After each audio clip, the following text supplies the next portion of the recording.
Today we are going to look at a problem which involves the concept of congruent modulo. A customer visits a radio shop which sells different types of radios, and there are 5 different types of radios here, each having a different price, and the customer is going to buy a different number of each of these radios. It means that a customer cannot buy the same quantity of 2 numbers of radios. For example, he cannot buy 3 radios of type A and 3 radios of some other type, something like that. So now let's proceed to solve this problem. I have copied the information from the problem in here. Here are the different types of those radios, and okay, I have made this as a blank slate now. Now these are the different prices of the radios, and I'm going to divide each of these by different prime numbers, 3, 5, 11, 13, as you can see here on the left.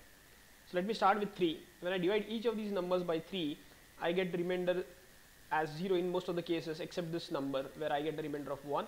And when I divide the right hand side, 57362, which is the total amount that the customer pays for all the radios, I get a remainder of 2 when I divide it by 3. Now to form the linear congruence equation, what we have to do is we have to take the coefficient of the remainder on the left hand side. Now on the left hand side, as you can see, the remainder in all other cases is 0 except in one case. So we'll take that coefficient, multiply that by x, and then subtract this from here, from that. So it will be x minus 2, that is 1x minus 2, and that should be divisible by 3 into n.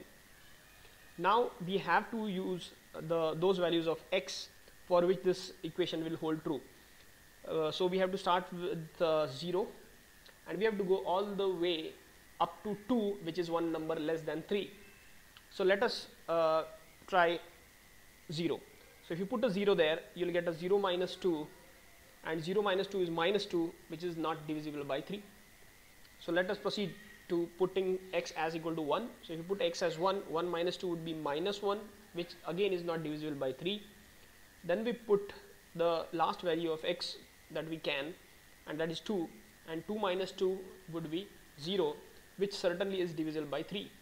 So the answer to this would be 2, and we'll put that 2 on top of here where we had taken the coefficient from. Okay. Next we divide all these, the same numbers, by 5, and we put in the respective remainders. As you can see here, we get a remainder of 3, and on the right hand side here we get a remainder of 2. So the linear congruence equation is 3x minus 2, and that should be divisible by 5. So that is equal to 5n, and we can go only up to 4 starting from 0 for putting in the values of x. So first we put value of x as 0, 3 zeros are 0, 0 minus 2 is minus 2, minus 2 is not divisible by 5. Then we put the value of x as 1, 3 1 the 3 minus 2 is 1, which again is not divisible by 5. We put the value of x as 2, 3 2 the 6 minus 2 4, not divisible by 5. Then we put the value of x as 3, 3 3s are 9 minus 2 is 7, not divisible by 5. And then we put the value of x as 4, 3 4s are 12, 12 minus 2 is 10, which is divisible by 5. So the answer here should be 4. So let's put that here as well. Okay. Now we do it for 11.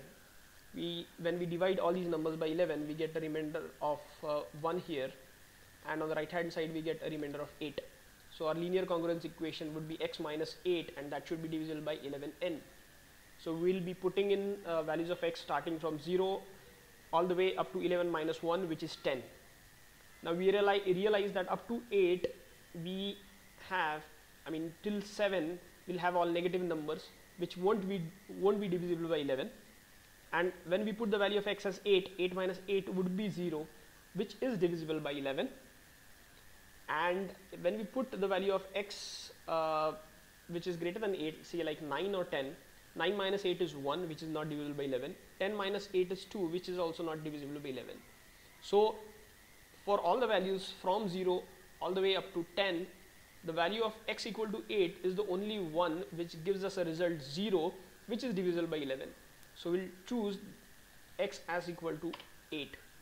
So let us put that here.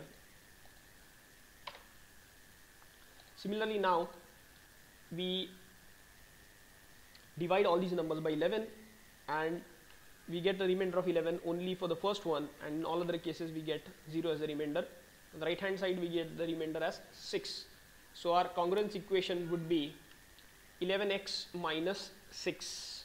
11, the coefficient that we got from here, that is the remainder, 6 from here. So 11x minus 6, this should be divisible by 13. So we are allowed to take values of x ranging from 0 all the way up to 12. And when we do that, we get a value of x as 10, which satisfies this equation. Let us check out. 11 tens are 110. 110 minus 6 is 104, and 104 is divisible by 13. So yes, here the value should be 10. So here we put that here. So we have got the answers for almost all of the values here. We can, based on the options also, take a go at solving this. Now there's another trick to solving this problem. If you remember that none of the numbers or the types of radios would be above 10. At the max they could be 10. So if you look at the questions here, how many of type E? There's only one value which is less than 10, and that is 2. So we'll select type E2. Let us check here. Type E, yes, we have got 2. And then type D, it cannot be 18, it cannot be 16, it cannot be 2 as well, because the customer buys different numbers. It cannot be 2, so it has to be 4. Yes, it is indeed 4. And then let us check for C. Now for type C, it cannot be 18, it cannot be 14, it cannot be 2 as well, because 2 is already gone, so it has to be 6. So let's put in that value here. For C, it has to be 6. For B, it cannot be 14, it cannot be 16, it cannot be 2 as well, it has to be 8. B, we had already got that answer by the congruent modulo concept. And then for type A, 18, 14 and 16 are above 10, so 10 is the only option left. We confirm that using the congruent modulo concept as well. So you can solve this problem by two approaches. The first approach is the congruent modulo concept. It's a little difficult to understand, but with practice you can master that concept. And the other simple trick is to remember that none of the radios would be above 10. So you can eliminate those options which are above 10 and get your answers.